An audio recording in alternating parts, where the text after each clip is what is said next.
All right. Hey, peace, family. How y'all doing? Man, once that camera comes on, things start rolling fast. If y'all here, thank y'all for being here. If you here, that means you interested on how to self-publish your book. It's a great time to do it. It's a great time to be alive, to have the opportunity to do it. The internet is fabulous. Many other ways for it to be used other than just Instagram, right? And this is a fact, right? So, yeah, we talking about self-publishing. We talking about writing, how to write a book, how to upload a book, how to release a book, how to format a book, how to market a book, the types of books, audiobook, paperback, ebook, whatever book, you gonna release a book if you follow this information, and then you take this to apply it to how you want to go about it, but also take it to apply it to the further research you must do to make sure you just have full comprehension on everything you're doing. Please pause for a second. Hold up. Make sure the thyroid is good, right?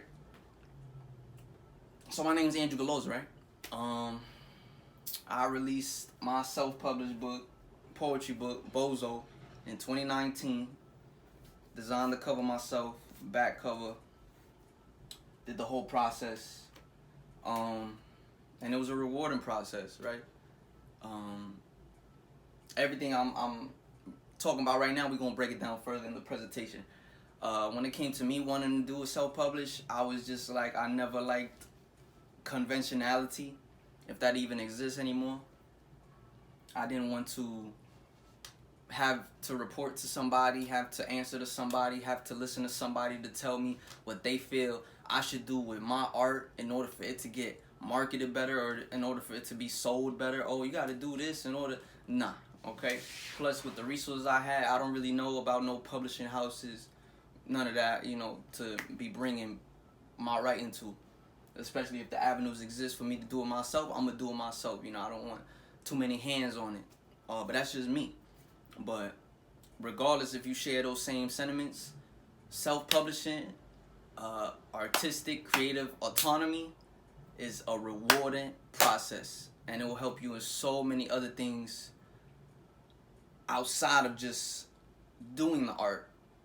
It'll help you in releasing the art, marketing the art, talking about the art, you know, the other ways that art is distributed and art is handled, art is digested, right? So what medium of art are we talking about? Right now we talking about writing, being an author, narration, graphic design if you want to do a cover. Gonna break all of this down. So thank y'all for joining with me, right? So this is my presentation I made, right? Alright, so this is the profound thought, the writer's guide to self-publish. I made this whole presentation on Canva and everything looks smooth.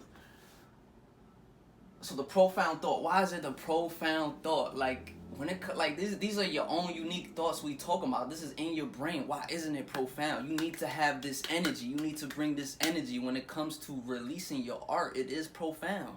It is prophetic. It is professional, right? Don't think, oh, just because you did it yourself, it ain't top-notch professional.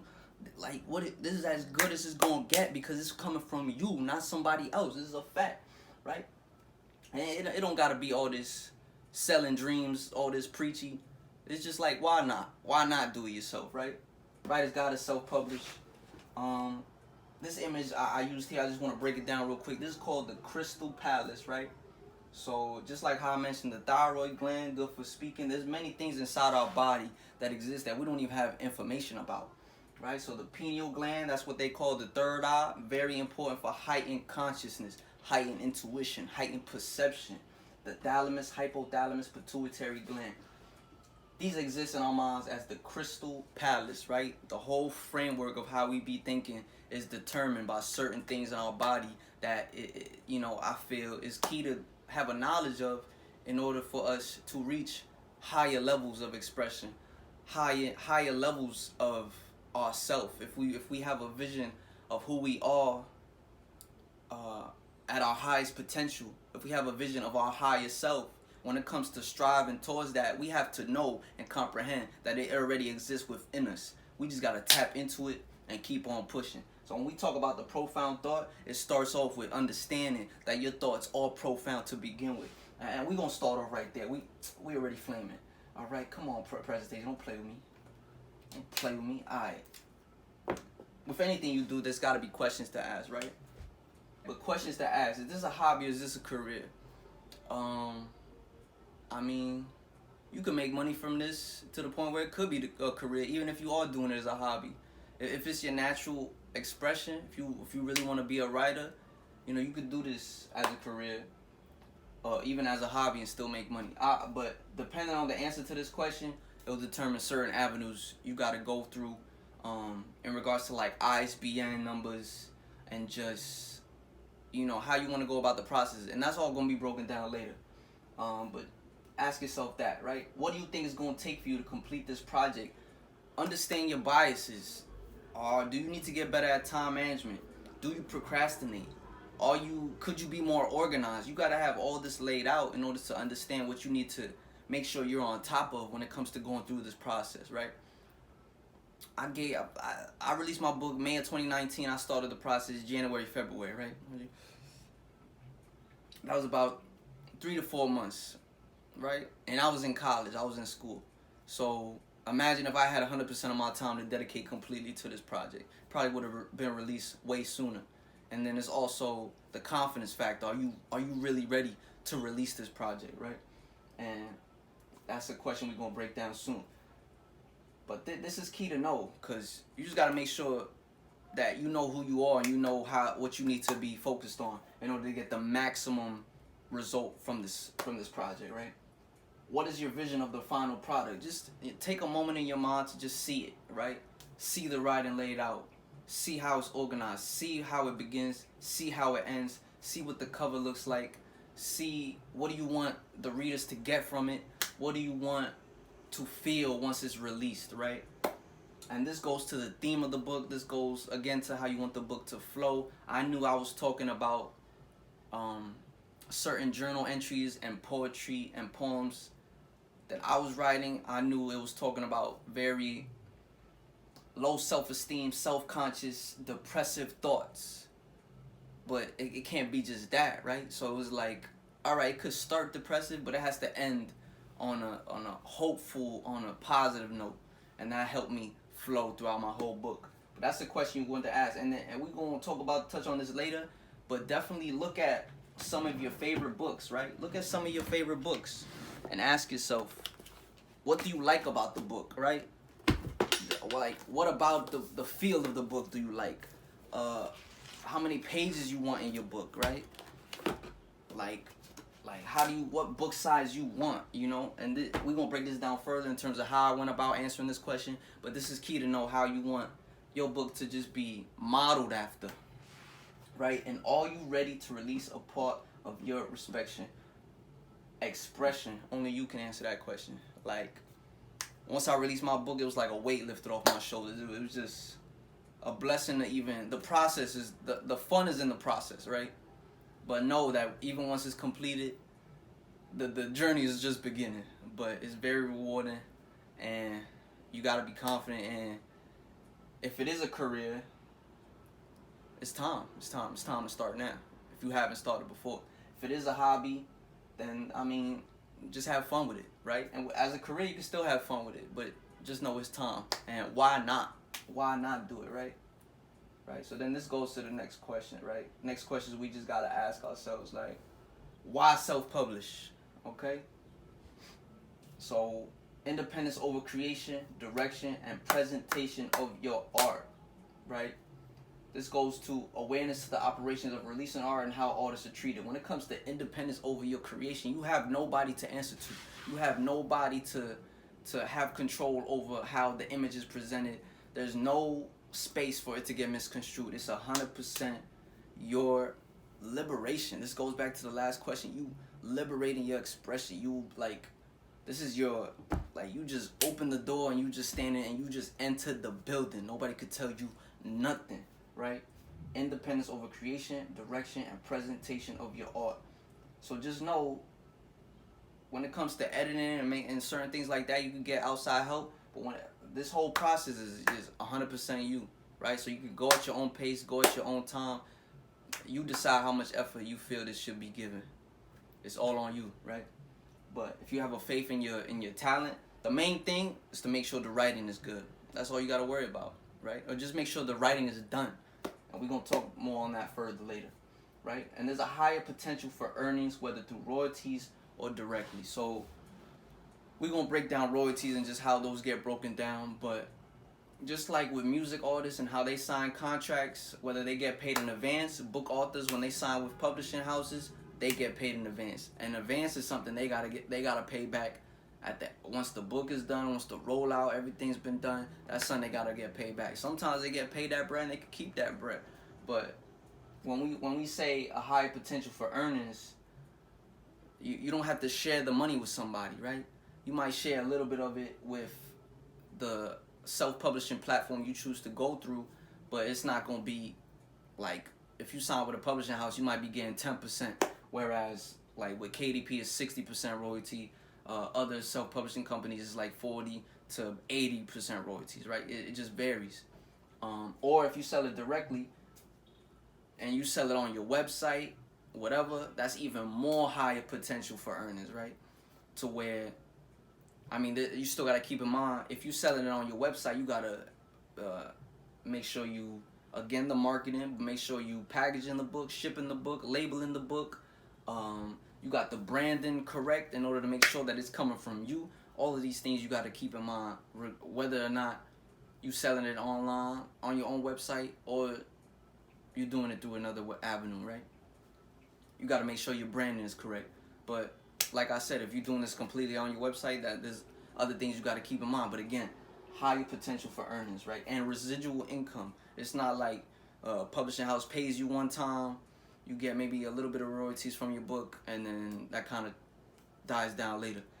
I'll be getting paid for my book for the rest of my life, or as long as Amazon exists, right? Because I did it through Kindle Direct Publishing. We're going to talk about that later.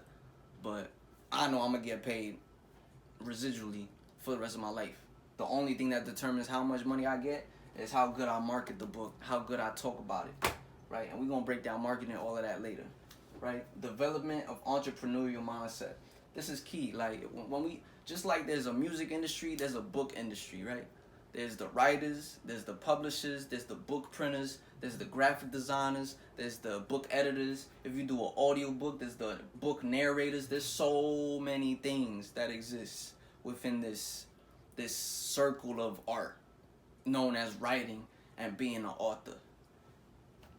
If you do this, if you take this upon yourself to do it yourself, you'll be developing that entrepreneurial mindset to know that, okay, I could build like 7 streams of income straight off of this. If I write the book, boom, that I could get better at editing the book, and I could edit other people's book. If I know how to publish my book, I can help other authors with how to publish their book. If I know how to do the cover, I can help other authors with how to do their cover.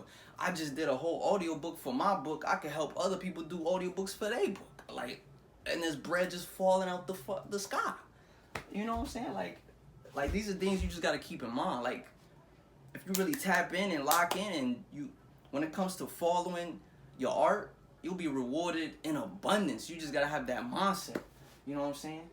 Awareness to the operations of releasing art and how artists are treated. This is a fact. Throughout history, artists have been disrespected, taken advantage of. This still happens today, but there's certain movements coming alive where the artist is taking control of their destiny.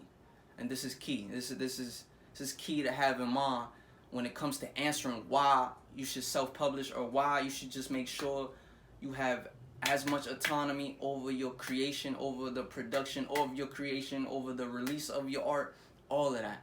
This goes into it, because this is a fact. And again, when it comes to the industry of book writing and developing those other streams of income, you have an awareness to the operations of releasing the art to where you could use it as leverage to maximize your revenue. It's just a fact, right? It's all on you though, right? Control over marketing, image, and branding of product and yourself as an artist. You're limiting the space for anything to get misconstrued.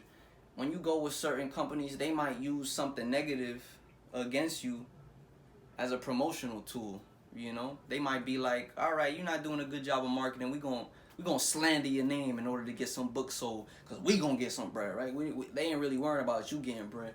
They gonna get some bread. But if you have control over that whole process, you can talk about your book in any way you want to talk about. You own it. You own the name and the image. You own your name and your image. Nobody can say anything. So this is just a fact. Regardless of what art you do, you got to make sure you on top of that, right? And it's big boss shit. You a boss. Like, you not a subordinate. You not answering to nobody. Cause we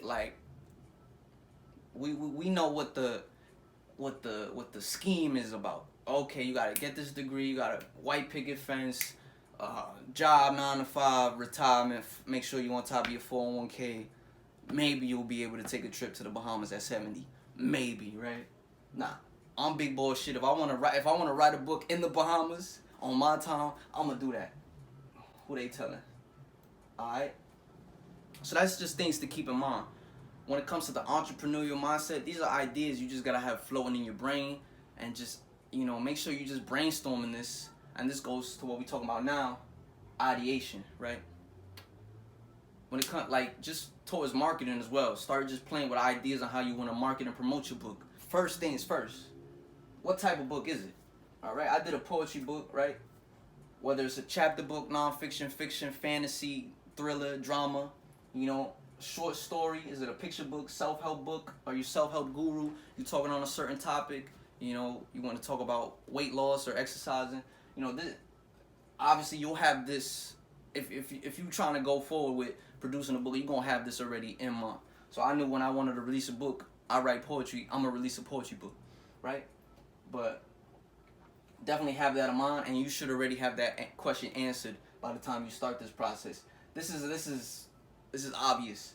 Have it written, right? Have it written, whether it's on a journal book, whether it's in your notes on your phone, whether you already have it on your Google Docs or your Microsoft Word, have it written, right? And this will help you construct the theme of the book, how you want the book to flow, all of that. Have it written. At least a rough layout of the book, right? And if you do have it written in a journal book or in your notes, you want to transfer all your writings to Google Docs or Word and keep it organized, right?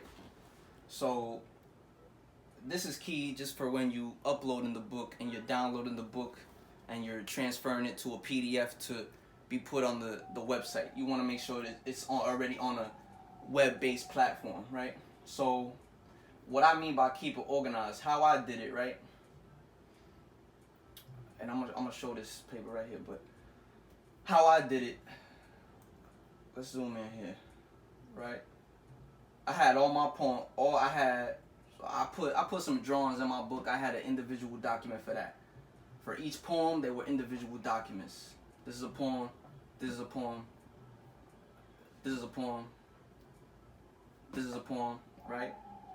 Right here you might see some numbers, right?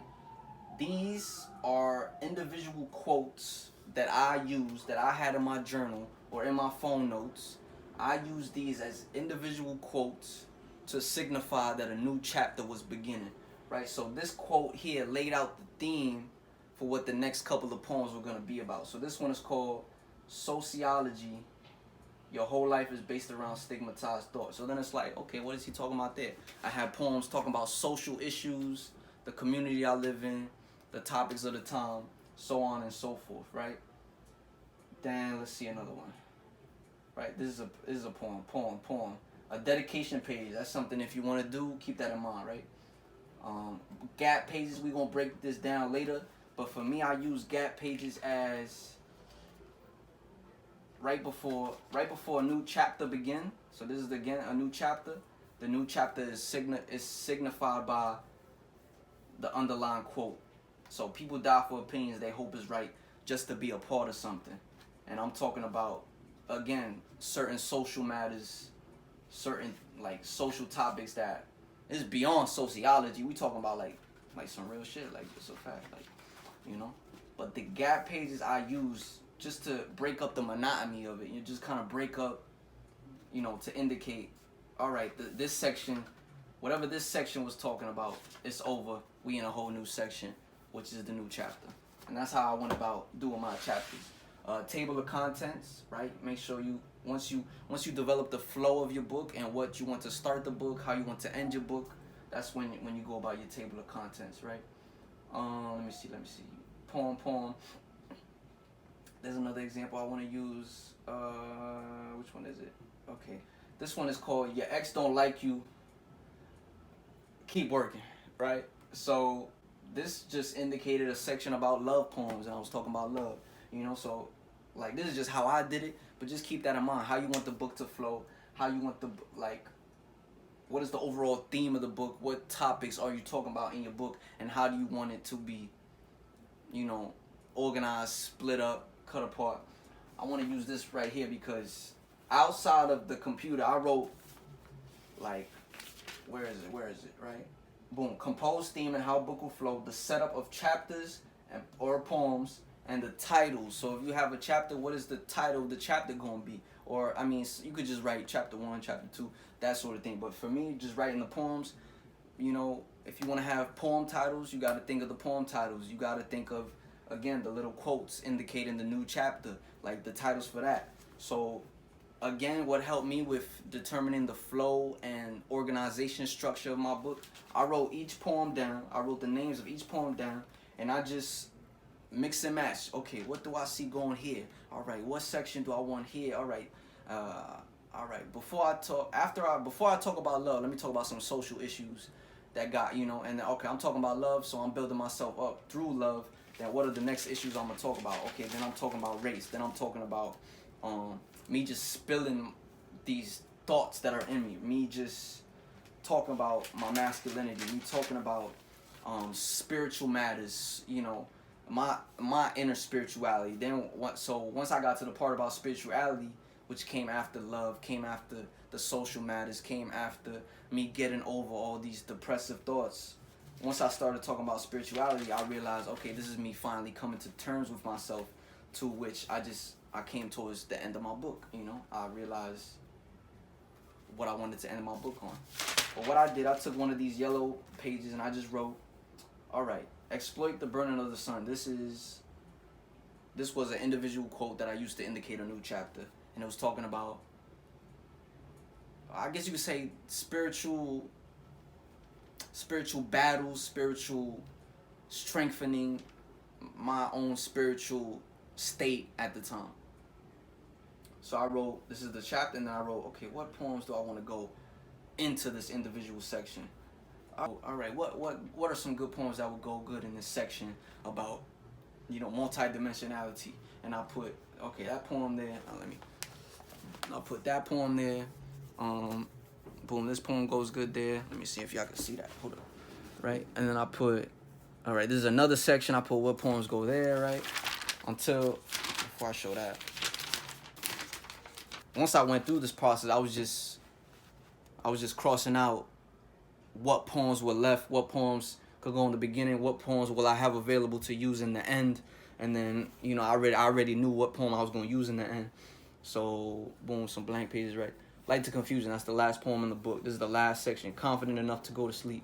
And I put the 2 poems that I wanted to end the book on a high note, on a positive note, on me coming to terms with who I am. And those 2 poems were the ending, the closing poems for me, right? So yeah, I wrote out each poem, which are defined by the titles, right? So you gotta make sure if you're doing a poetry book, make sure you have the titles in mind. If you're doing a chapter book, how I would do this was chapter 1, and it'll talk about this.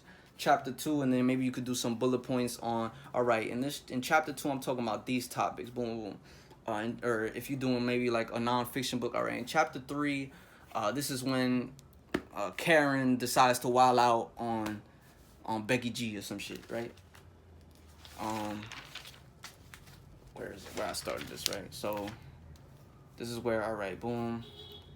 This was just me brainstorming what section, what poem do I want to go where, and I just wrote it out for me.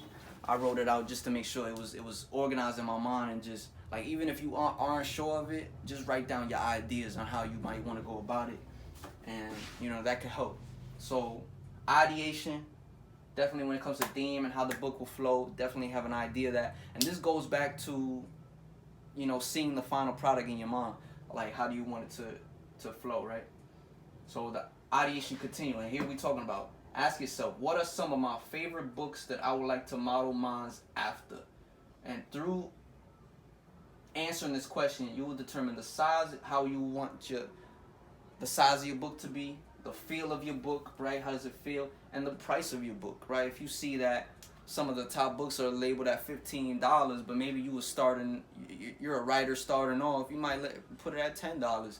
If you know that books that are like 750 pages are at like $20, all right, boom, I'll price it at like $20, right? So again, have an image in your mind of what the final product will look like, but don't fall in love with it, because they say, I don't know who they is, but if you have an expectation and that expectation becomes real, you should question it, all right? Because that means something else might be happening or something wrong might be with it. Nothing should be exactly like your expectations, right? Because most times it's not going to live up to your expectations, but if it does live up to your expectations, you should be questioning it.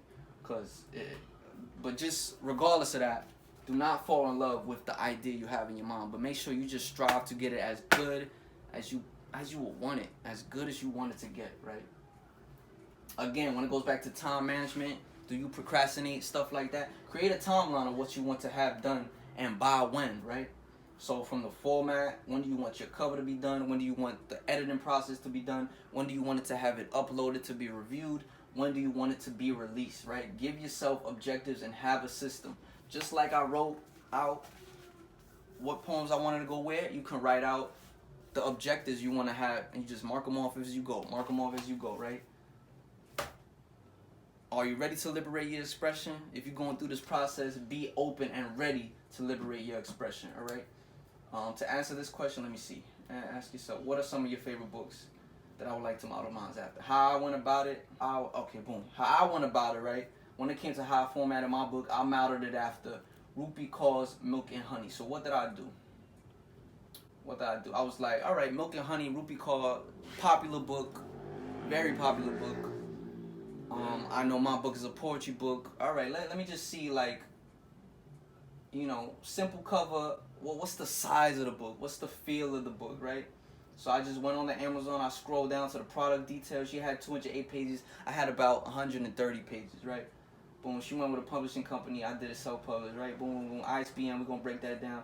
Product dimensions: 5 by 0.5 by 7.7. My book was 5 by 8, but this information helped give me that foundation to build my book on. So this goes back to just look at some of your favorite books and ask yourself, what do I want to take from this book to have in my book, right? So this goes to just from ideation to deliberation. You're actively thinking about it, you're visualizing it, and it's being manifested. Thank God, right? So my book was a poetry book, so I researched popular poetry books and their sizes, right? The product dimensions of Milk and Honey, 5 by 7.7. My book was 5 by 8. This book here is 5 by 8. Popular book sizes are 5 by 8 and 6.9. So this book here is from a friend of mine, Mariah Barber. This is 6.9. And when it comes to determining what size you want your book to be, this will impact how you must format your book. And I'm going to break that down later. So 5 by 8, 6.9. Books that are bigger than these sizes are like textbooks. Something like that. Smaller books are like mini journals, pocket size. That's not the same size there. Pocket size books, right?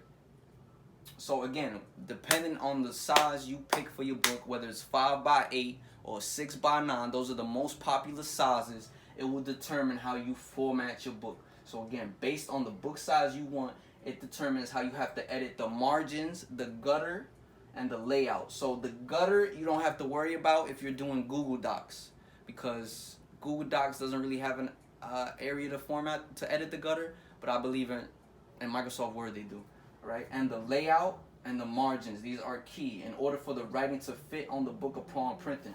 So if I didn't edit the margins a certain way, the writing probably would have been outside the page. It would have been chopped up. It wouldn't have, It would have been cut out in some key. It's just something you have to keep in mind. So when it comes to the fonts, indenting, spacing, That is all up to you. So when we go here, how I did my writing, it's not college. You know what I'm saying? You don't got to do Times New Roman. I use spectral. I thought it looked cool. Why not? You know what I'm saying? When it comes to the indents, if I wanted to do this here, if I wanted to just put this on the right side, I wanted to do that, I could do that. If I wanted it to be in the middle, I could do that. It's on the left side, so that's how I left it. Certain, like, let me see, Rebel, so, this one here. Show me the page. Right, for this poem, I indented it a certain way. So this side was on the left side. I decided to put a little dot there, just for why not, boom, boom, boom. How you want to indent it, how you want the fonts to be, spacing, that's all up to you, right? Because the example I was going to use was a certain poem where I had one page indented to the left, the next page indented to the right. There's one poem where I had the beginning indented in the middle, and the rest of the poem was indented to the left, right? Average spacing is 1.5. I use 1.26, and that's what I use. It came out fine for me. Just to show where you would find that at on Google Docs, you go boom, custom spacing, 1.26, bada bing, bada boom, right? So now we're gonna talk about the popular book size. So for 5.8, which is about this size, right? A little bit bigger than my hand, right? Letter paper, right? Margins, 2.25, left and right, 2.38. Again, don't worry about the gutter.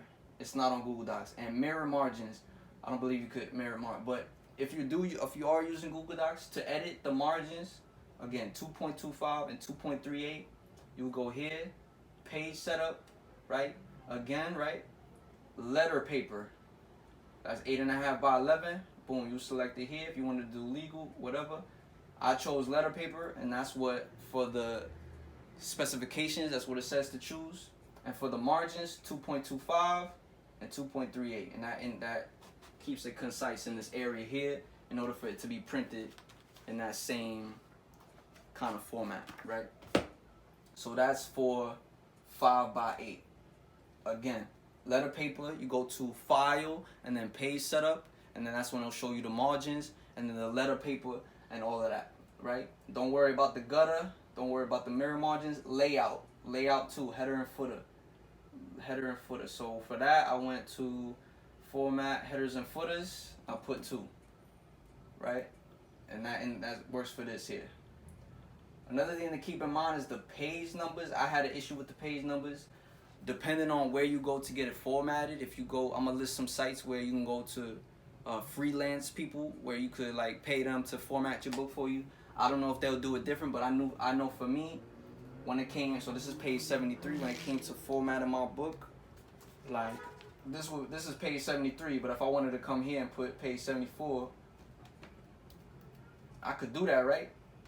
74, then this becomes 74, and if I wanted to change that to be 75, then that becomes 75. So I don't know if there's a way to change that, but what I ended up doing was the first page of the poem gets the page number, the other pages in the poem have no page numbers. That's how I did it.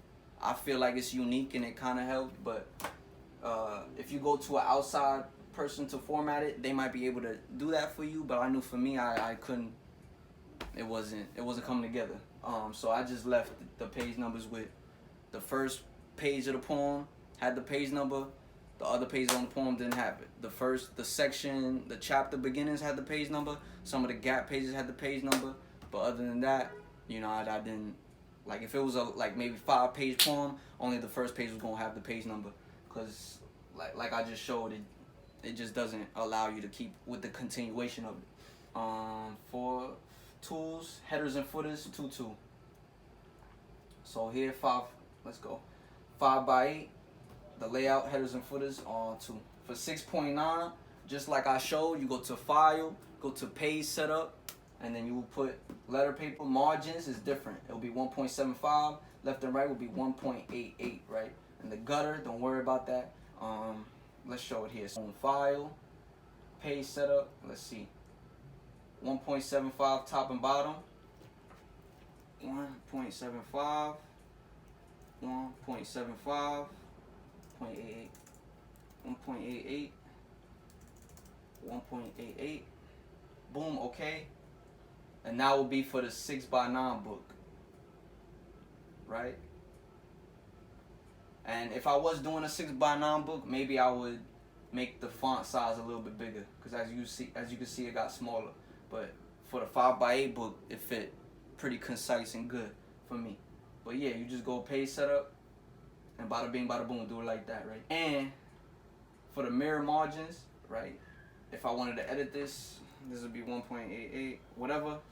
Put save as default, so you don't have to do it for every page. You just put save as default for whatever settings you're putting, whatever specifications you're using based on the sizing of your book.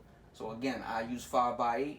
So what I saved as default was the 2.25 and the 2.38 letter paper. Boom. If you want to change, this is for the spacing. If you want to change the layout, you go to format and you go to headers and footers, or for the headers and footers, that's the layout. That's at 2. For 6x9, it's 1.5. So I would just put 1.5, 1.5. All right. So that's for the formatting. That's for, we already done. We got the idea in our mind, and now we working. So this, like, you know what I'm saying? Now we working. So you might have all your poems written out, at least a rough layout. You have the flow of the book. You have the chapters. You have you have it all organized. Now it's time to get it edited, right? So for quick editing, what I did was Grammarly. I downloaded Grammarly to my computer, and all I did was copy and paste. I just pasted into Grammarly. It showed me what little mistakes I had. Some of it was like I be talking like I'm from the Bronx, so it just picked up on that. It'd be like, okay, this ain't correct English, whatever that is, but so I just left that be. But if it's like you spelled a word wrong, or maybe a comma should go here or something, it'll show you those little mistakes, and you could just fix that, quick and easy. For long form editing, there's certain sites that you can go to. You could always get a few friends to look over a book, which I sent a few poems out to a few of my friends to get reviews on, just to get their mind on it, just to get their thoughts on what I'm talking about. See if it's if it's something cool, something cool that I'm saying, So again, proofread always proofread. And when it comes to the final steps of releasing your book, you're going to want to do a review, double review, triple review. You're going to want to stay with the book for a couple of days just to let it digest and just see if anything needs to be edited. But that's for the final stage. But for right now, make sure you proofreading always, right? Again, quick editing Grammarly. Get a few friends to look over your book. Always good to get an editor. I didn't get an editor because I just felt like you know what I'm saying? Like, why? But I would say, looking back, I would say it's good to get an editor. Even if it's somebody just send it out. For pay somebody to, they an English major at your college, just pay them to look over it and check over any little things and just get their opinion on it. Because I didn't, and the final version of the book, I still see some mistakes, some grammatical errors that could have been easily fixed. And you could always go back, edit the document, then just re-upload the PDF, and then it'll just be in the future, publishing of the book. You could always go back later to edit any little mistakes you made, but just to limit that in the beginning, I would recommend getting an editor, right? Someone or other. Like I said, for my process, I didn't, and I see errors that could have easily been fixed, right? Book editing resources. So these are places where you can go to get an editor, get somebody to format your book, get somebody to narrate your book if you're doing an audiobook, get a graphic designer to do your cover, right? So book editing resources. So a key one, very popular one, is Fiverr, right? So it's an online marketplace for freelance services. Can find editors, graphic designers for cover, and book formatting. For cover, 99 designs, online market for designs, for cover, etc. And so 99 designs specifically for the cover. Upwork and Freelancer are another freelance service website to do these services here. Upwork and Freelancer. The most popular one is Fiverr. So what you would do, let me see, Fiverr, boom. Let's go to the key page, boom. Let's search book editor. Did I spell that right? And then they have a bunch of these these people selling their services. Some at 100 to edit, proofread, all of that. Some at 15. Some at $5. Some at $10. You know, so it's just go based on your budget. That goes back to the having a plan, have a system. You know, if you have a certain budget, you might like maybe I spend at most $100 to $300, and most of it was on the ISBN, which I'm gonna break down later. And then I didn't get it edited, so I didn't pay for that. I didn't get a graphic designer for the cover, so I didn't pay for that. But ordering the author copies, which I'm gonna break down later, that was I paid for. And then the ISBN, which is one of the legal things you gotta make sure you're on top of. We're gonna break that down later. But that's pretty much all I paid for. So yeah, for me it was $200 to $300. But that could vary depending on what site you go to upload, whether or not you want an ISBN, you know, stuff like that. So the cover. So again, for the cover, you can go to the sites such as a 99 Designs or Fiverr or Upwork and Freelancer, right? Such as the ones mentioned in the previous slide. You can also get a friend or artist you know to design it.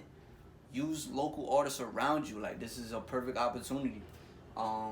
If you do paintings, you could do a painting, take a photo of the painting as the front cover, do a back cover, maybe it's a photo of yourself, you know. Like, it don't gotta be so complicated, right? It is also very possible to design the cover yourself. Adobe Photoshop, which I don't have now, but when I was in school, they offered it at my university, so that's where I designed my cover. But there's a lot of free resources. PicArt, Photoscape, Canva, which I did this presentation on.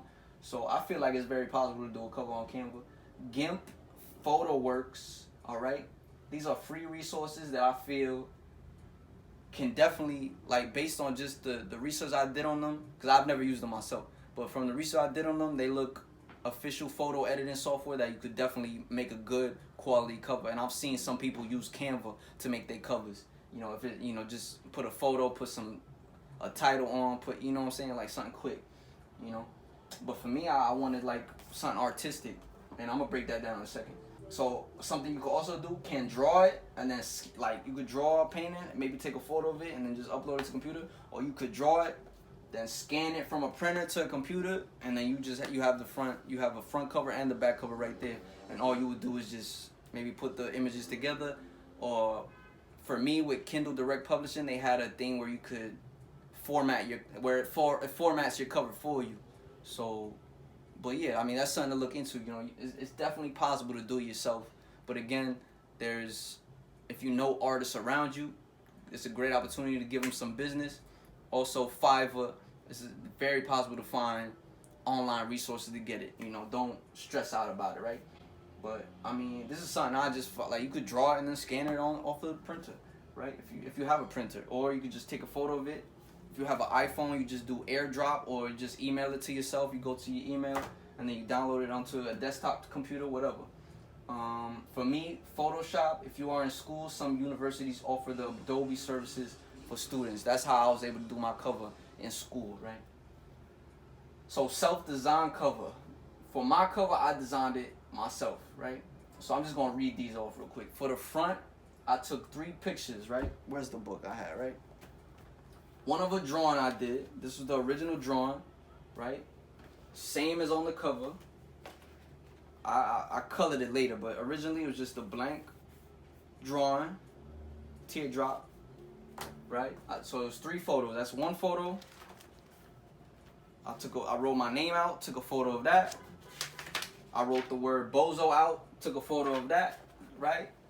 And then I just put it on Photoshop, and then just kind of mess with the colors. For the back, I took a photo of a writing I had, right? Where's that at? Boom. I wrote it. This is a journal entry. And for the back cover, I just looked at it as something that I felt encapsulated the whole book in just one journal entry, in just one poem or whatever. So I wrote it out, drew a circle around it, took a photo of it, emailed it to myself. Then I went to my school's Photoshop, went to my email, downloaded the image onto the computer, went into Photoshop, put the photo from the email into the Photoshop, again, played with some colors effects, and then bada bing, bada boom. So I took a photo of a writing I had that I felt summarized the theme of the book and drew a circle around it. Then I altered the lettering and colors of it in Photoshop, right? Let me see. All right. So effects I used was I inverted the colors, the saturation, and the lasso tool. This was the original cover, the original just photo I took, right? And this was the back cover. But something to keep in mind, right? Because as you see here, it's black here, and then it's red here, right? When I took a photo of it, the original photo, the shadows that existed in the photo helped create a different effect for when I edited the colors on it. So because of the shadowing from the photo, I was able to get a cool effect in the photo. And all I did was like invert colors. Then I played with some saturation. And then for the back cover, again, inverted the colors, played with saturation, but I did the lasso tool. So the lasso tool is like, you just kind of circle around the area, and you could then you could peel it off of the image and move it around or whatever. So that's how I was able to get these lettering kind of scattered across. That's how I was able to get the lettering kind of scattered across. I did the lasso tool off of this, and then, you know, all of that. But the colors was, you know, based on the shadow of the image, I was able to get some cool effects from that, you know. And I had never used Photoshop before. So also in terms of the entrepreneurial mindset, if you do your own cover and it's some like drawing or whatever, like you could put that on hoodies, on t-shirts, like that's your image, you feel me? So, but we're gonna break that down later. But that's how I did the cover, and I'm proud of the cover. Like, you know what I'm saying? Like, it's possible to do it yourself, you know, but don't feel pressured to do it yourself. Don't feel pressured to ask somebody for help as well. Definitely keep that in mind. But just like how you have to keep in mind the formatting for the book, based on the book size you pick, you have to keep in mind the formatting for the image you pick for your photo, right? So there's going to be a different size you're going to need if you do an audiobook cover. There's going to be a different size for an ebook cover and for a paperback cover. In this presentation, I didn't talk about the audiobook cover, but I know somebody said it has to be like a square image, right? For ebook cover, I think it will be the same as the paperback, actually. But keep in mind that even the cover has to be formatted a certain way depending on the book size you choose, right? Give me a second. Ashwagandha. Regardless of the site you choose to upload your book, they should offer a template to help size the cover properly. So I'm gonna show it later, but on Kindle Direct Publishing, there's a thing called Cover Creator, where you could upload your image that you want to use, and they'll help format it, show where the barcode will go, you know, all of that. It'll help you format that, right? For my image, my cover dimensions were 1563 by 2500. That's the image. That's the resolution or the dimensions of the photo I uploaded to KDP, which was acceptable. I think if it's around this area, it'd be good. I know I had to upload the cover like a few times because it was either too big or too small, or when I went to edit it, certain parts were getting cut out. So stuff like that. And it is recommended to have a minimum resolution of 300 dpi. So do your research on that. I know through Photoshop I was able to edit it to make sure that it was 300 dpi, right? And these are some other resources. So they have templates on KDP, Amazon. These are just links to look at to help you go about formatting your book cover if you're doing it yourself. But also just to keep in mind if you're going through an outside book editor, to make sure that they're following certain specifications, or you know, you just edit it yourself to fit the dimensions or whatnot. And again, you know, do your own research on Google. That's how I got everything. So now we getting down to it. Like what the hell? Sites to publish? Like what I used was Kindle Direct Publishing. All right, keep in mind this is free, and you could do your paperback and ebook. I would say this is the only place you should do an ebook because Amazon owns Audible, so it's like you get, you know, straight to there. Ease of use, I felt it was pretty easy to just go about it, right? And you'll be uploading directly to the biggest distributor, Amazon, like, you feel me? 60% royalties, and that's before production costs. So if my book was $10, I'll be getting $6. But if it costs $2 to print the book, from that $6, $2 will be taken out, so I'll be walking away with $4. Keep that in mind. So you'll be getting 60% royalties, but that's before the production cost. Lulu, this is another company. There's other companies, Draft to Digital. There's other companies, but these are the main three that I found people were using. So Lulu, good for paperback, hardcover. Again, free, and is in terms of some people, a certain YouTube video I watched, they were talking about their picture book, and they uploaded both to KDP and Lulu, and they found that with Lulu they had more flexibility with how they were able to format their book. So that's why I put good for picture books, and a lot of formatting options. You could do a spiral book where it has spirals on the side, certain sizing, certain way you want the pages to be. They have a lot more formatting options, and hardcover as well. IngramSparks also has hardcover. KDP doesn't have hardcover. So if you want like a, you know, hard ass book, go through those sites, right? Something that I feel is very important, offers a Shopify store to sell directly on your website. So you could sell directly on your website. You could go through Lulu and not even put it on Amazon or Barnes & Noble, or don't put it in bookstores. You could just be like, yo, just give me the Shopify store. I'm selling this straight off my website. And again, when I said maximize your royalties, maximize the potential for revenue, that's a way you could definitely raise it even higher. Again, keep in mind, if you're selling it on your website, you're going to have to ship it, package it, print the label, you know, all of that. And they offer 80% royalty. That's what I found they offered. Again, I use KDP. Something you could do is use Lulu to do the paperback, and then do the ebook through KDP. And then Lulu, you know, you can have it formatted a certain way, or you can do the Shopify store and have all these flexible options. And then just have the ebook on Amazon.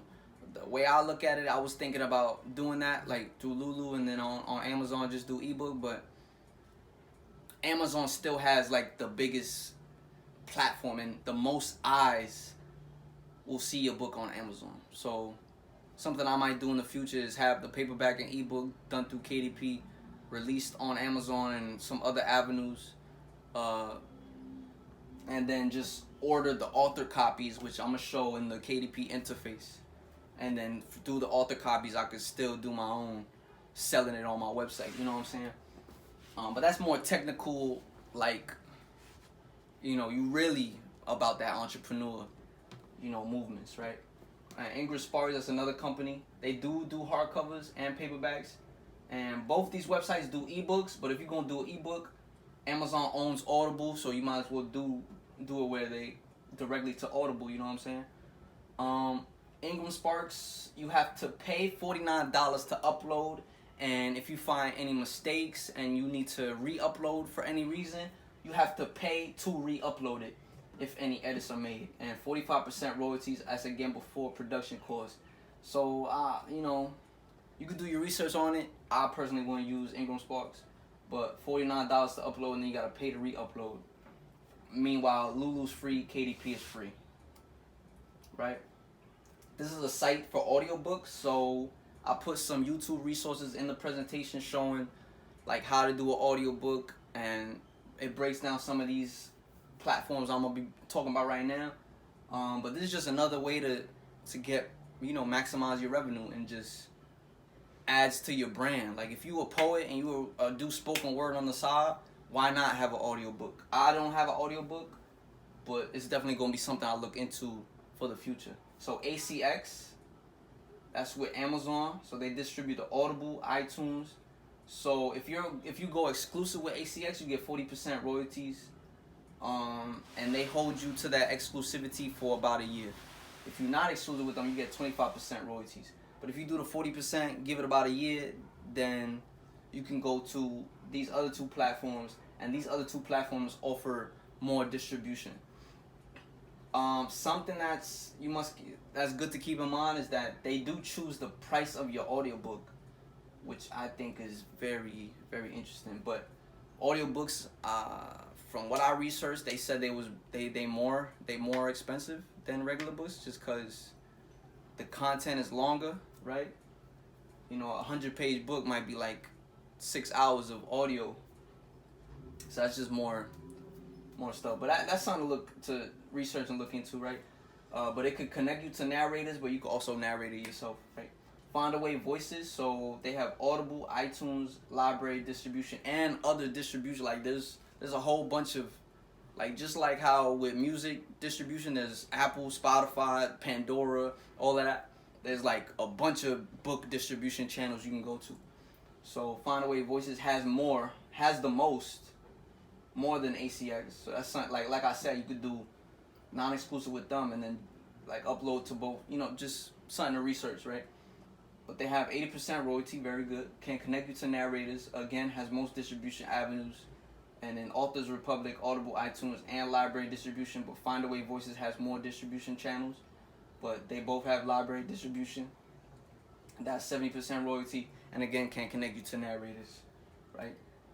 So the site I use and how to upload, right? So yeah, like I said, I use KDP. They printed my book, got it like this, put the cover, all of that, make sure your posture is good, right? So KDP is called Kindle Direct Publishing, and it is owned by Amazon. It was once called CreateSpace, but now it's Kindle Direct Publishing, and they do ebooks and paperbacks, right? So I'm gonna break down the interface and just all the things you need to keep in mind. But once you complete your book, you can order proofs. So where's it at? Where's the proofs I have? Boom. So before you finalize and approve your book, you could order a proof just to make sure that everything looks good. You do your final edits, no errors, and you'll know it's a proof because he'll have a little, I think it's kind of whack, but they send this to you saying not for resale, but that's for the proofs. Once you order the final, like an author copy, it won't have that. It will be the finalized version, and you can use that to sell at like book events, on your website, etc. But the proof is just the prototype copy. The prototype copy to overlook the final version and see if any finishing touches need to be made. Something to keep in mind is once you complete and submit your book, it takes at the most 72 hours for your book to be approved. They have to review it and do that sort of thing. And you can also order author copies, which is the finalized version. It won't have the not for resale here. It would be the finalized version. But you can order it from KDP, which is Amazon. And you order the author copies of your book to sell yourself once the book is finalized. You'll have to pay for that. So my book costed $2.51 to print. So the printing cost was $2.51. Please excuse the car alarm outside. And it stopped, thank God. Alright, so my book cost $2.51 to print. So I paid, if I bought 25 copies, it would be about $50, give or take. And then I think I had to pay shipping as well. So that's something to keep in mind. Yeah.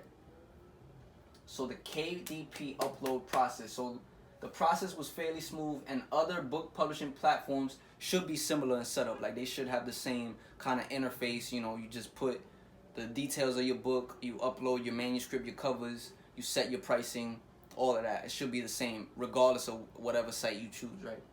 So there's 3 sections on KDP. There's 3 sections to complete to upload your book. So there's a paperback details where the language, book title, author name, description, keywords, and categories. This goes to the marketing. This is good for metadata and all of that, right? So the paperback content, the ISBN, legalities. I'm gonna break that down in a second. Right, the date you want to publish, print options, so the interior and paper type. You want to black and white with color, or just black and white with white or cream paper.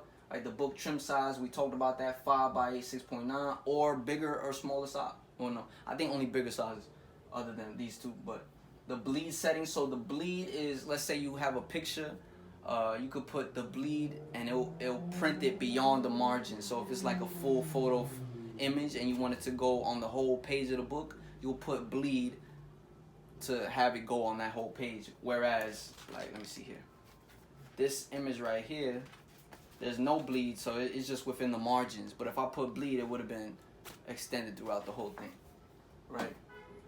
So that's like for pictures and illustrators if you wanted to go past the margins. And cover as matte or glossy. So I got the matte cover, so it's a nice smooth, kind of feels like, just picture like an electric eel, like that smooth, soft skin, right? A glossy cover would be like maybe this book has a little glossy glow reflection to it. And those are the two options you have. With Lulu, I saw that they offer more formatting type of thing. That's something to keep in mind, but I use KDP. On the paperback content page, you upload your manuscript. PDF is recommended, right? There's a website I use called PDF Mergy where I connected it with my Google Drive, and then I just uploaded all my documents through there, and then I just arranged them, and what it does is it puts it all together as a PDF. And so it combines and arranges multiple Word document files. You upload your cover, you preview your book, you finalize it, boom. You set the rights and the pricing, so you choose the price of the book. It calculates your royalties for you. So my book is $12, so 60% of that is about around $6-7. But after printing costs, I get about $4.50, I think. Which, you know, that's a lot, right? They taking a lot. I'm gonna keep it a buck with you. But again, make sure you're on top of your marketing. You could always order your author copies and sell it yourself. All that. You could choose expanded distribution, which is Amazon, not just in the U.S., but Amazon in other countries, and also they put it on Barnes & Noble and other bookstores and stuff. And then you'll submit your book for review. It takes about 72 hours, you know, and then from there you can order proofs, author copies, and can promote and advertise on Amazon. So I'm going to show this to y'all, right? So let's get rid of that. Milk and Honey Fiber, boom. This is the KDP website. So you make an account, right? You have your bookshelf. So this is my bookshelf. It shows my book. I have the ebook and paperback, right? And here you could choose which ones you want to upload. Reports, that shows just the money you make and stuff, right? All of that, you know, it'll show you when people buy your book, right? You can connect your direct deposit with it. Community is just some like blogs they have, right? Stuff like that. And then marketing. So I'm gonna break down the author central page later, but this is where you'll create like a little bio page for yourself. Amazon advertising, very key to look into. KDP Select, so that's for the ebook, and I guess they'll promote it for you to more people for the ebook, right? But here we on the bookshelf, right? Boom. You do your paperback, boom. Oh, for real? You gonna tell me that now? All right, but boom, you bookshelf. When you upload a new book, it'll look like this. It'll be blank page, boom. Again, like I said, the language, book title, series, author, boom, boom, boom, all of that, right? I'm gonna show this to y'all. Don't worry, I'm gonna show this to y'all. So boom, paperback content, right? I already uploaded my book, not paperback content. This is the details page. Paperback details, boom. English, the language, English. As you can see here, it cannot be edited after your book has been published. So that's something to keep in mind. But these are things you should be final on, right? Obviously, if you're in America, it's gonna be English. You'll have your book title that should be settled, right? Series name if you're doing more than just one. If it's more than one series, you put your author name, right? The description, which is key. It's key for metadata, key for certain words you put in it to help people find your book better. It's very important. And you know, when it comes to marketing, that's a whole nother beast you gotta research, right? Publishing rights. I'm gonna break down copyright further, but once you put your idea on a piece of paper, you own your copyright. That is your intellectual property that you have protection if somebody takes that from you. And most likely people aren't. Like the chances are somebody won't steal your work, right? If you want further protection, I'm gonna break this down in the legalities page, but it's like $35 to $55 on copyright.gov, the U.S. Copyright Office, right? But you own your copyright once you put your idea on paper. It is your intellectual property. So I own the copyright and hold the necessary publishing rights. Keywords, this is key for marketing. So what is your book about? Poetry book, spoken word. It had journal, diary, whatever, Hispanic American, inspirational, spiritual poetry, Caribbean, Latin American poetry, rap and hip hop musician biographies, because I had like some raps in there, whatever. The categories, again, important for the metadata and helping readers find your book better. Like when I put Caribbean and Latin American poetry, by me using that keyword, I got to #1 in that keyword. So that was something I used to, as a marketing, like I used to promote it. Like, hey, look, I got #1 on Amazon in this category, whatever. So the keywords are important. The categories are important. Adult content, I had curse words, so yeah, right. Paperback content. And this is just the whole interface of KDP. So this is just how it's going to look. On Lulu, it's going to be a little bit different. ISBN, I'm going to break this down later. So you can get a free KDP ISBN. I didn't because I want complete ownership. When you get the free KDP ISBN, they're listed as the publisher. Whereas when I got the ISBN, I'm the imprint. I'm the publisher, right? What is an imprint? An imprint is an entity associated with your title's MPN. Enter the imprint, use the so it's like associated with your title's IP. It's like the publisher, right? So it's my name, you know. But when you use your own ISBN, you gotta pay. You gotta go to a certain website to buy ISBNs. I'm gonna break that down later. Publication date, your print options. I did the black and white with the cream paper. This is cream paper, so not exactly white. It has a cream little golden glow to it. Select a different size, so 5x8, right? No bleed. It's a matte cover. Again, the glossy is more like a reflective. You upload your manuscript. You upload your book cover. Again, like I said, you use Cover Creator. So, boom, boom, boom. Let's launch Cover Creator. Right? Let's see how quick this goes. You know, but these are just tools you can use to do your thing, right? So it gives you the barcode, and it just it just shows you how everything will be formatted on here. So the title was too small. Don't worry about that. Once I saved it, it was all good. So boom, everything came out, and just like how it looks there, that's how it came out here. The red line is where it'll be cut off. So, or the white line is where it'll be cut off, but it just shows you these like parameters to kind of make sure everything is fit within the box. So we could, let me see, we could exit this, right? So if you do go with KDP, that's something to look into, right? Right, back on KDP book cover, you will launch the preview. It shows you how it will look, and the summary of it. And my printing cost was $2.51. If you have less pages, this price will be less. If you have more pages, if you choose the white paper instead of the cream paper, that'll impact the price of it. All of that, right? And then the rights and the pricing. So again, if you a poet starting off or a writer starting off and you don't want it to be too expensive, you know, you could choose how you want to go about that. The territory, so I own it's throughout the whole world. The list price $12.35. Like I said, you get the 60% royalty, but after the printing cost, it comes out to $4.90 off of a $12 USD. Like that's kind of like they taking a lot of bread. I'm gonna keep it a buck with you, right? Expanded distribution, so that's through bookstores, online retailers, libraries, and academic institutions, and that royalty is 40%. So I only get $2. Like they taking some bread. I'm gonna keep it a buck. Lulu has 80% royalty. Keep that in mind, right?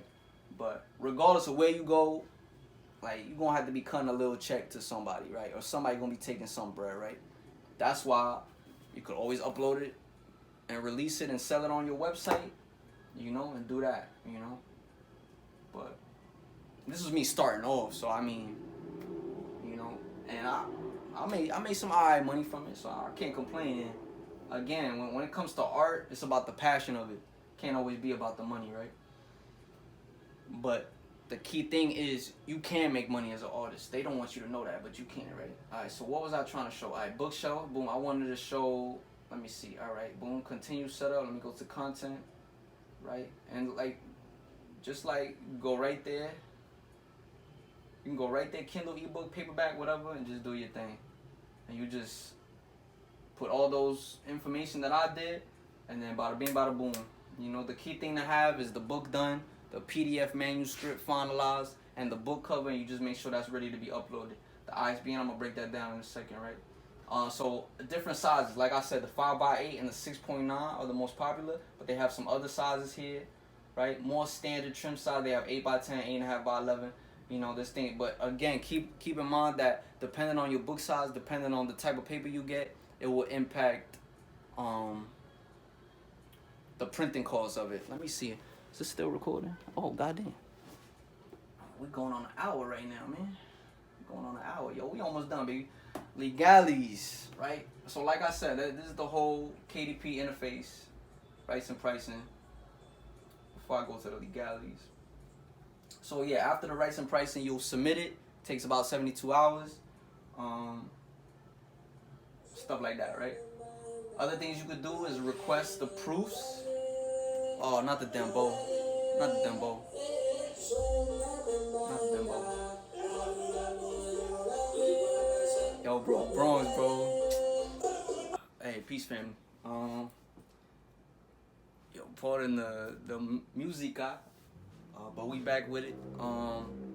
Few things I wanted to break down. That just came to my mind. It's a whole new. We in a whole new part of the day right now. But when it comes to formatting, especially if you like a poet and you have a lot of journal entries and you want to, you know, trim down what poems you would want to use in your book. What I did, like I had about 5 journals. I just read through all of them journals, and whichever let me see, whichever poem I wanted to possibly include in the book, you know, I just folded it, read through my journals, and then came back, and it was just a process of elimination till I had, you know, the base of my book, right? But that's just something to help with organizing. Another thing I wanted to add is that when I look back at the previous video, there was a glare and you couldn't see for the cover. So when I was talking about the cover, I wrote my name out, I took a photo of that, and I just put it in Photoshop. Same thing with, again, the back, what I used for the back cover, and then the initial graphic for the front cover. Where we left off, we was talking about the author copies, right? The KDP interface, right? So when it comes to you on the KDP interface, once you like finalize your book, you'll be able to request the printed proofs, which is this, right? But it'll have the not for resale on it. And you'll also be able to order author copies, which is the finalized version. So again, after it's live and it's like the whole thing is completed, and promote and advertise. We're gonna break that down later in the marketing part, but that's very key to keep in mind. Like, people will not just find your book because they found, you know, like you gotta tell people about it. That's a fact. So where we left off was the legalities. Let me boom this up, right? So something I mentioned prior was the ISBN. What is the ISBN? So it is an international standard book number.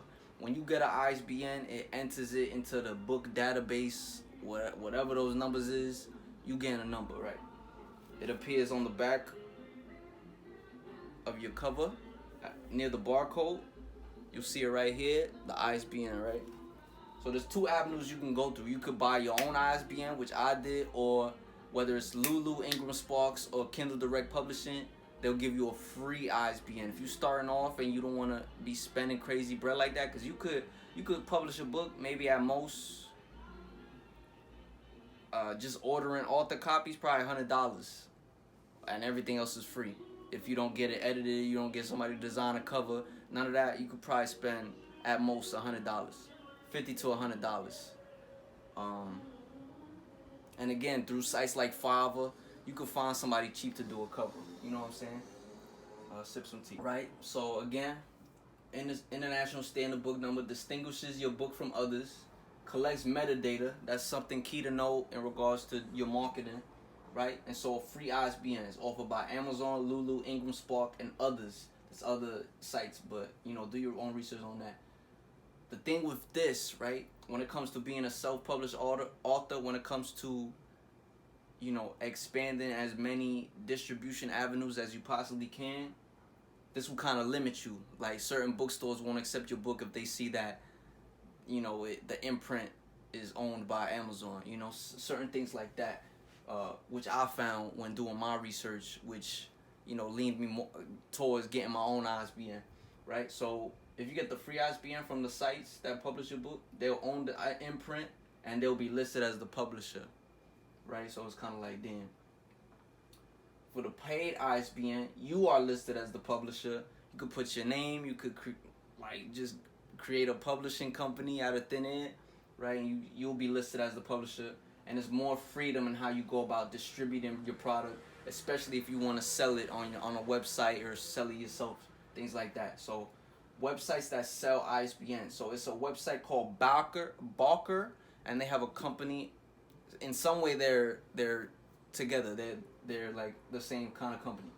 So it's Balker, and then it's myidentifiers.com, and they sell one ISBN for $125, 10 ISBN for $295. I got the 10 ISBN.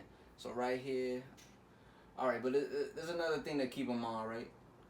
With the ISBN, if you do a ebook, a paperback, and an audiobook, each iteration of your book will need its own ISBN. So that's why I got the 10 ISBN, because like long term, I know I knew off top I was gonna have the paper book and the ebook.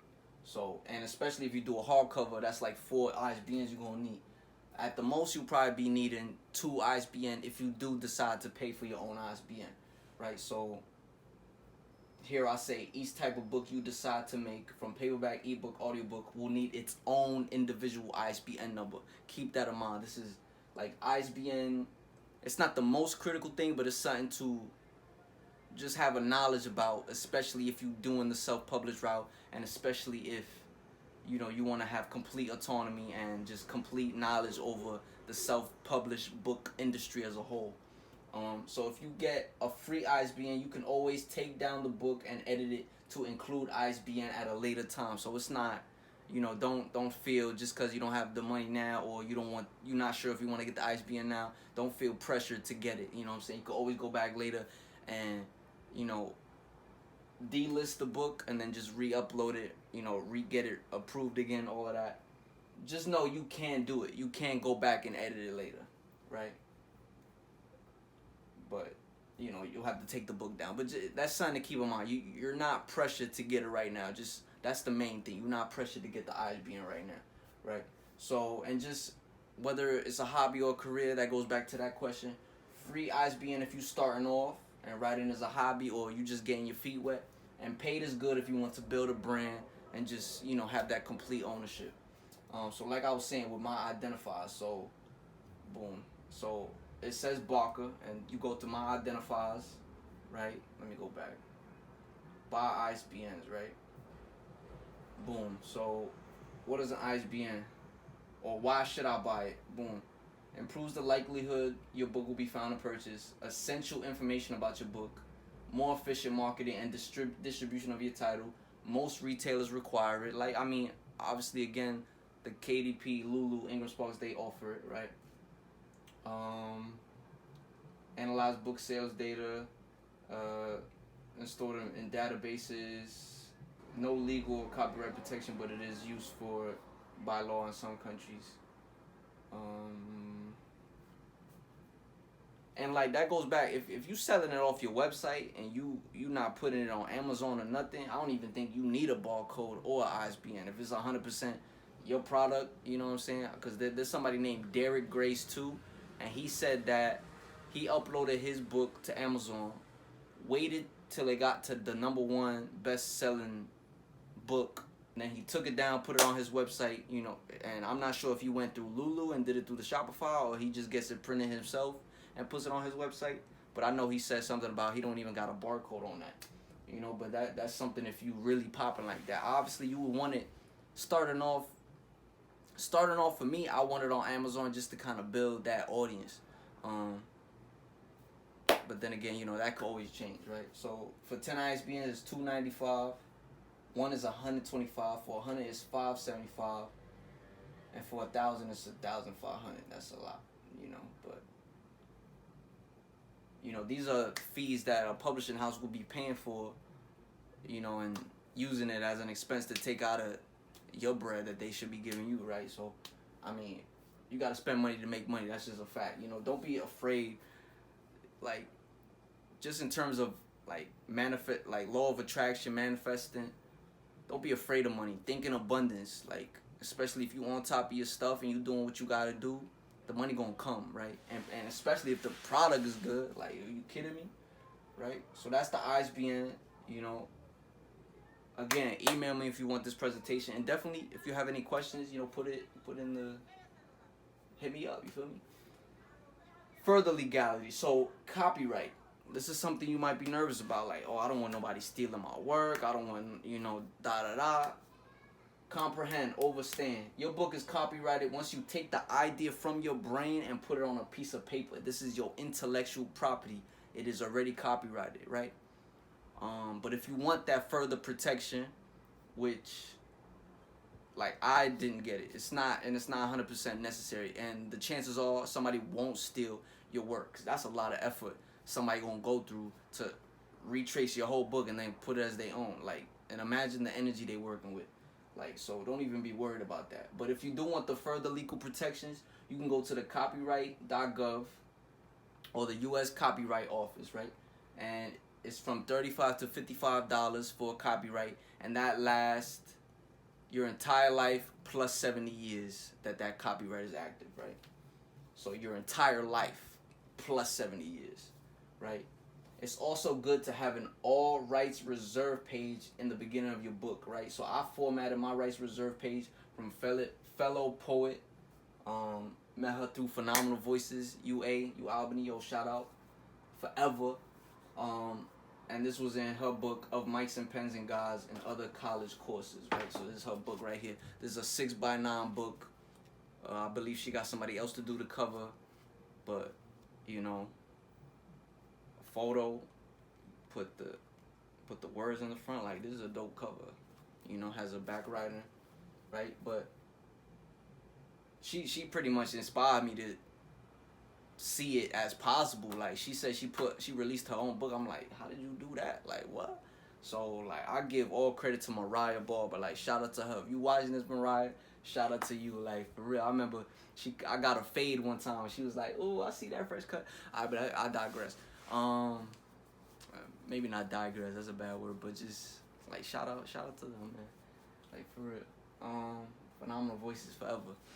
But, like, they inspired me to, like, see releasing a book as possible. So I remember asking them questions, and they told me some stuff about ISBN and all that. But in regards to the all rights reserved page, once I bought her book, I was just like, how did you ensure you had it copyrighted, you know? So let me zoom in here. Boom. It's the same as in this book, right? So you got the all rights reserved. It has her name. You put the little copyright circle. It has her name. Put a little writing about all rights reserved. You're not able to copy this unless with explicit permission from the author. Contact. She put her email. Then who the cover was from, the ISBN, all of that. That's pretty much the same thing I did. Only thing I changed, of course, when you put all rights reserved, I put my name, I put the copyright, I put the year. All rights reserved. No form of this publication may be reproduced, stored in a retrieval system, or transmitted in any form or by any means, electronic, mechanical, photocopy, recorded, scanning, or other, except for brief quotations and critical reviews of articles without the prior permission of the author. Boom, I put my email for contact, who did the cover, ISBN. Straight up like that. You like, especially if you want to ensure or just scare some people who might want to, you know, steal your work. You know, it's definitely good to have that. And it looks professional. Every book, a lot of books have an all rights reserved copyright page, whether it's copyrighted or not. You know, so that's another thing to keep in mind. Again, I formatted it after her book. Shout out Mariah Barber. All I changed was to put my name, my email for contact, and my book ISBN number. Your ISBN number will be different. So we talked the legalities, we talked the avenues to go for. Obviously, make sure you do your own research and make sure you have, you pretty much done if you got the book written. If you got all the material that is going to go in the book, if you have that done, yo, props to you. Like, you already made it ahead of a lot of people. Like, a lot of, you know, they call it the starving artists. Like, people just, they whole lives just to put out one piece of art. You know, like, we talking about legacy here. You know what I'm saying? We talking about existing forever. You know what I'm saying? Like I said, I'll be getting bread from this book forever. Even if I don't get bread from it, bro, it was done. You feel me? Nobody could take that away. That's just a fact. You know what I'm saying? So take pride in this process. Take pride in even, like, seeing it in yourself to do it. You know what I'm saying? Like, Like, come on, bro. I'm from the Bronx, New York. Like, what are we talking about? Like, so we hit the final steps, man. Like, well, what's another? I wanted to touch on something else. Do it. Shit, fuck. You know. Final steps. Yeah, and once you have the book done, like, in regards to the starving artist, just know that once you put this work out, that's when the work really begins. Cause it's like, okay, like, all right, I did that, and I was like, you'll realize it's so easy. Like, especially when people come and tell you, yo, this, I love the book. I love what you were saying. It's just like, damn, for real? For real, I was depressed. For real? It's just like, it'd be as simple as that, bro. Like, and you just be like, damn, I say that. And you getting bread from that shit? Man, stop playing. Before you upload, keep in mind the rights page. I talked about it. You want a title page, right? You know, boom. Title, your name. That's simple. That's easy. Again, the all rights reserved. I had a dedication page. Shout out to everybody in that page. They know who they are. Much love forever. You know, because I've had people tell me who, like, I put in that dedication page, like you never know how somebody could impact you, and you never know how somebody was impacted by you. You know what I'm saying? So if you have that love to give, don't hesitate to give it. So I definitely had to make sure I put a dedication page together. So, and then once you have your poems organized, definitely put the table of contents, the page numbers. You know, keep it like that. That's key to have. You know, so people could go back and, okay, my favorite poem was on what page it started on. Boom. You know, just keep it organized. So table of contents, page numbers, bada bing. That's pretty simple to do. You know. Acknowledgement, dedication page. That's if you want. You don't have to put it there, but you know, most books have that. Keep in mind PDF mergy. I'm gonna break that down right now. Where's it at? Boom. Okay. So let me see. And then connect me. Alright, so I gotta do it again. Goonies gracious. And my computer, like, look at this, son. Alright, this ain't the point though. Boom, you get select files from your Google Drive, which will just connect me to my Google Docs, and then I would organize it all here, right? Or select files from your computer. Let me see. All right, so I can put that there. I can put that there, right? Let me see what else. Being put that there too. Boom. So then all of these are uploaded, and I can move them however I want. So this is how I'm able to organize it. All right, I want Rebel Soul to be first, bet. Okay, I don't want that as the last one, boom. You know, and then you just put merge, and then merges it for you. So I have, let me see, Bozo PDF. It should be on my desktop. Let me see, boom. That's the front here, Bozo PDF, boom. This is from PDF Mergy. Oh no, homie, come on, high school, you was the man, homie. Boom. This is from PDF Mergy, and it just organizes everything for you. Boom. You organize what poem you want first. That's really the most time strenuous process, is just organize. I mean, for me, what I did was I connected it to my Google Drive. Boom, all of that. Boom, it's all organized. I connected it to my Google Drive and then on my Google Drive, it was already organized. So let me see, boom. Has some of the gap pages, right? Gap page, let me see. So like, where's the title page? So I organized it in my Google Drive, in my Google Docs, how I wanted it to be on the book. So like, boom, I open title page, boom. And then once you close out of the title page, what I did was, once I connected to my, boom, and now the title page is the first one there. And this is how I organized it. I just PDF Mergy,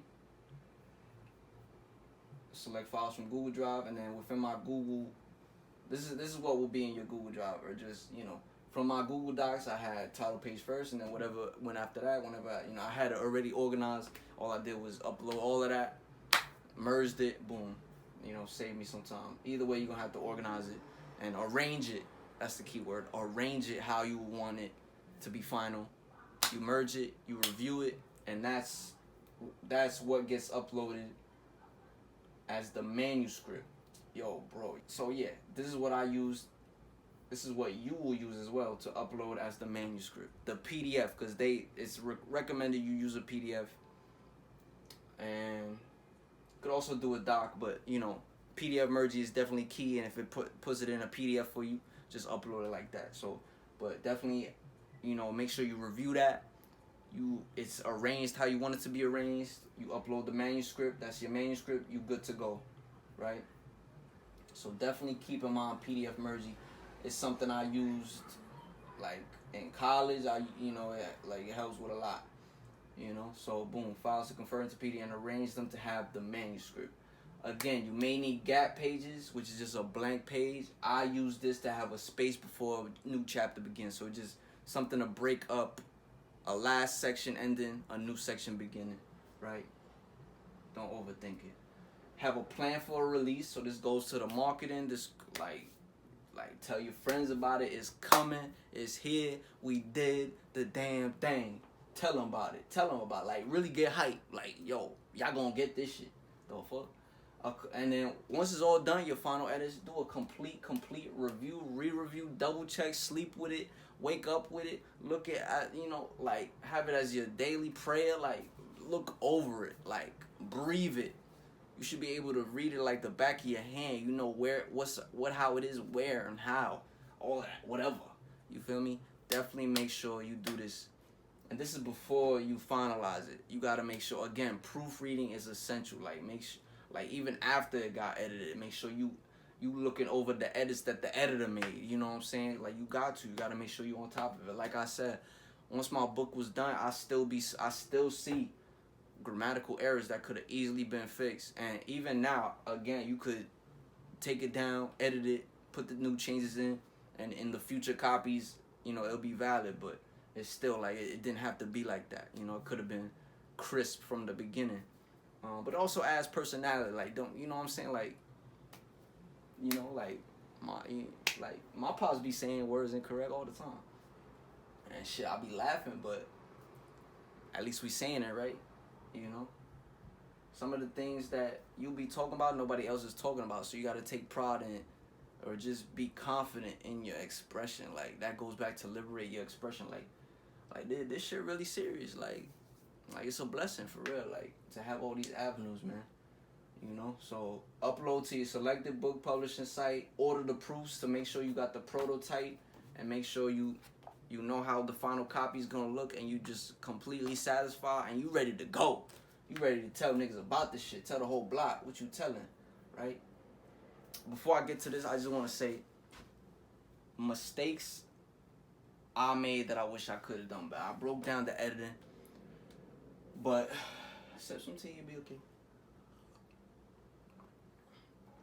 But also, when it came to the timing of it, I released this end of April, early May. I announced it in early May.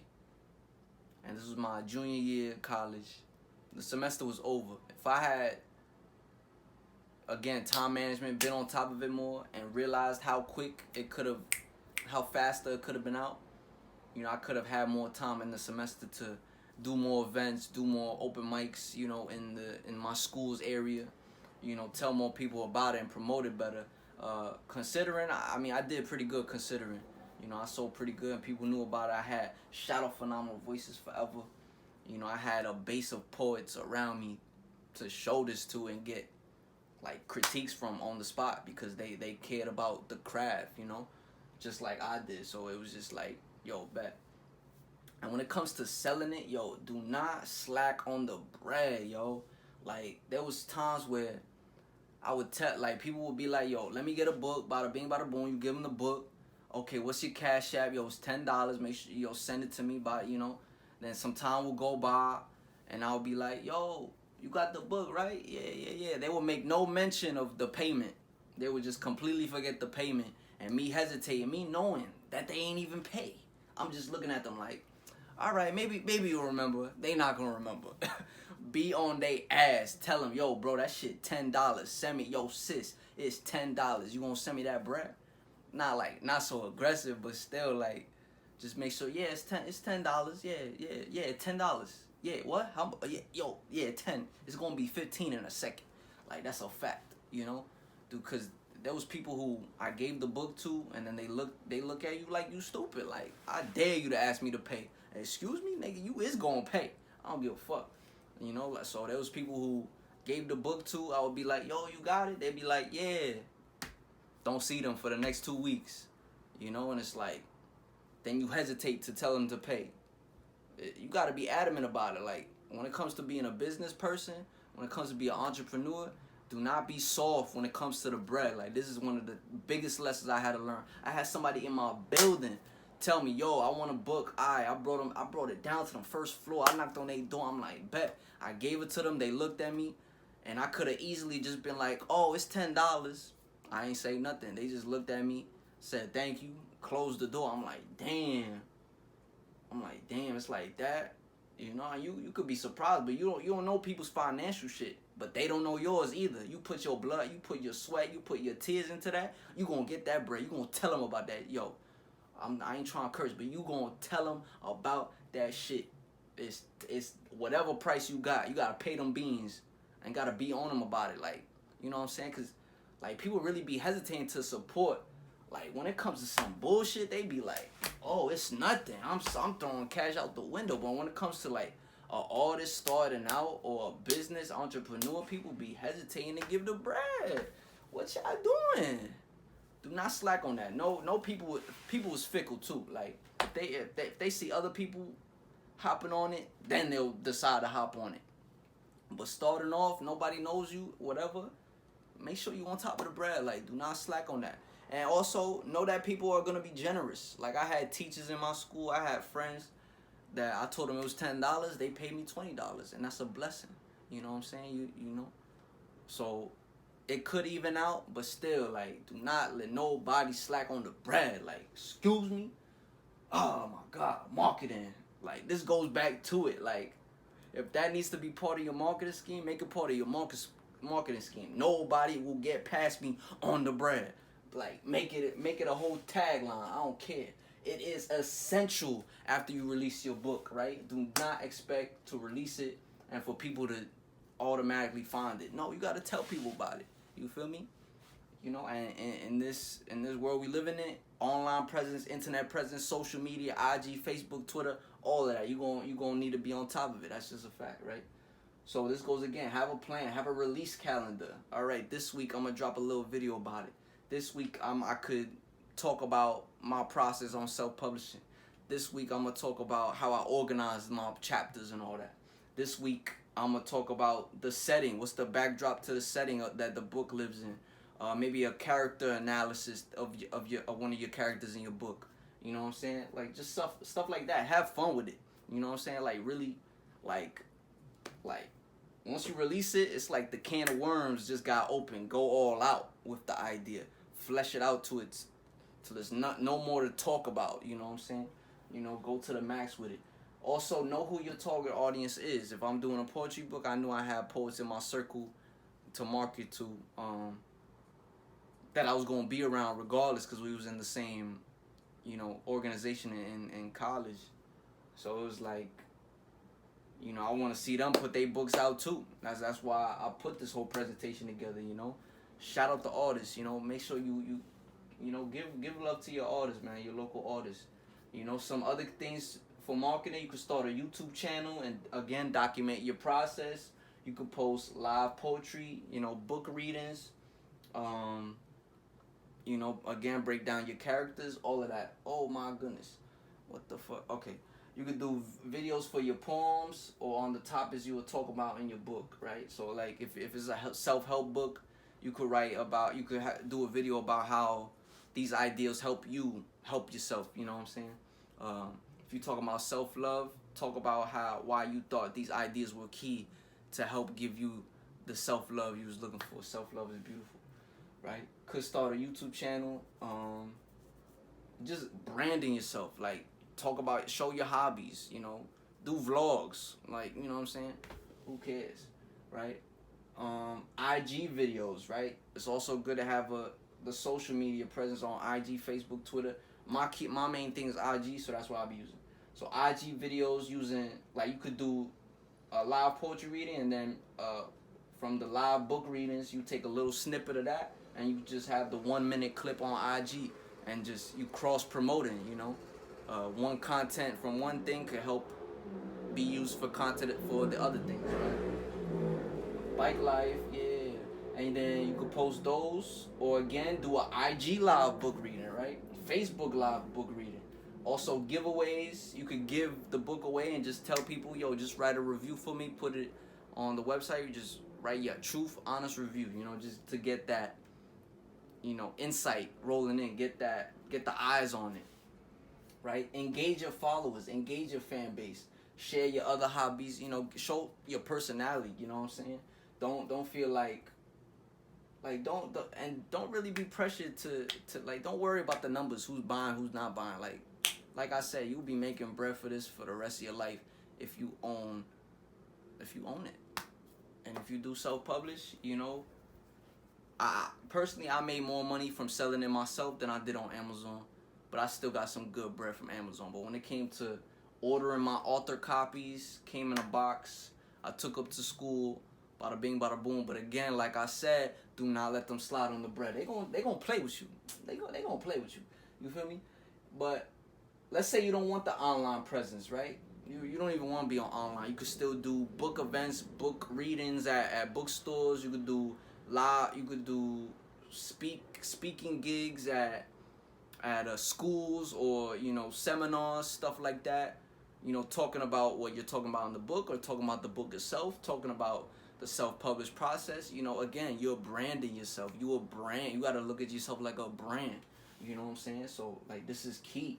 But further on with the online presence, start a website. Like I said, you could sell it straight off the website, but also put exclusive content, right? You could have a blog and put other readings, other writings you have, right? Like on the blog, you could talk about, you know, maybe if you wrote a fantasy book and like one of your more popular characters, you could talk about them on your blog and be like, this character is up to this right now, you know, and if fans are really like tuned in with that book, they'll eat that up like it's nothing, right?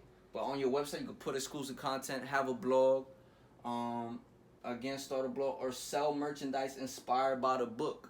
Yo, bro, like on your website, you could sell the book yourself, but then if I want to make a t-shirt with that thing, I could do that. If I want to do like a Calvin Klein underwear with the bozo just going around the shit, I could do that. I could use all these colors in the back cover and make a nice hoodie. Like, these are ideas that could just flow. Endless ideas. It just, like I said, okay, I could do this to make bread, this to make, and then you just look up at the sky and bread is just falling. Whole grain bread is just falling from the sky, bro. Like, yo, it's abundant out here. Like, do not think shit is scarce out here. If you know your work is good, you gonna get, it's easy. If you know, just make sure the content, the material is good, yo. Just make sure it's good, yo. Like, for real, like that's the main thing. Like, if it's in your heart, if the passion is in your heart, it's gonna resonate. That's a fact. Public speaking events at bookstores, schools, we talked about that. Marketing continue. So create an author central page. So this is something on Amazon, right? It's like, you go here, you create an account, it's free, and then it's just like a little bio page that would go next to, you know, connect with your books and kind of, you know, connects you with the readers, and just shows, again, brands yourself, personifies, you know, yourself as an author. So that's pretty much what it does. It just creates a bio for yourself on Amazon. I still haven't done that, but I'm going to do that later. Create an email list to get maximum engagement, to notify supporters when a new book drops, updates, etc. You know how certain websites say sign up for the newsletter, sign up to get exclusive, you know, coupons, stuff like that. You know, you could do this, and there's certain websites. MailChimp.com, MailerLite, ConvertKit, lead pages, and, you know, you get emails put into that website, however you get the emails. And just make sure you have something to stock your emails of the people that's supporting you, because that's really money in the bank. And like I said, maximum engagement. If you have a new product you releasing and you have their emails, you send it directly to them and they write on top of it, whether it's the pre-order link, whether it's the live link to buy something new, all of that. Some people use text messaging, automated text messages, and you know, it's good to just connect with your fan base, connect with your audience, connect with your supporters. Me personally, I haven't done it. I'm not sure if I said it earlier, but I could definitely do better with my marketing. But you know, I'm giving y'all the gems right now, so definitely take advantage of this once the book is done, you know, and again, have fun with it. Don't stress yourself out too crazy. But like, these are key things to know to really maximize your reach, you know. And as you release more books, release more content, you know, you'll get better at it, you know. But make sure the idea's in your mind now. Author Central page, email list, right? Google, IG, Amazon, Facebook ads. The key ones are Facebook ads and Google ads. Amazon also through KDP allows you to advertise and market on that platform. IG ads are good as well. And just make sure you do your research on that. Like I put a YouTube video in the resources page that kind of breaks that down. Boom. On marketing. There's one of these videos here talks exclusively on Google ads or Amazon ads, one of them. But you know, make sure you do your research on that, right? And learn about metadata and learn how to use online ads, again, to maximize exposure, maximize your reach. Like I said, the journey is just beginning, right? It's a whole process, right? You know, but again, have fun with it. But nobody's just like, if you open up a store, nobody's just gonna walk in. I mean, well, the store, come on, that's a bad example. You have to tell people once the thing is out. That's just a fact. All right. But yeah, you'll get better with this as you keep doing your thing. Just do your thing. Like I said, make sure the content is good, the quality is there. Like, that's the main thing, and you'll have no problems, right? Just have more content, like I said, and stay consistent. Keep going. Like you on that big bullshit. Like, ain't nobody gonna tell you nothing. Like, you kidding me? Like, come on, bro. Like, damn bold, bro. And I sip my tea, baby. Stay consistent and keep going. Like, hurdles is gonna come. You might not get it done as quick as you would like to. Just keep going. Like, you already ahead. You'll be surprised at, first of all, the people that wish they had this opportunity, and like, you blessed to have it. You blessed to have this information, right?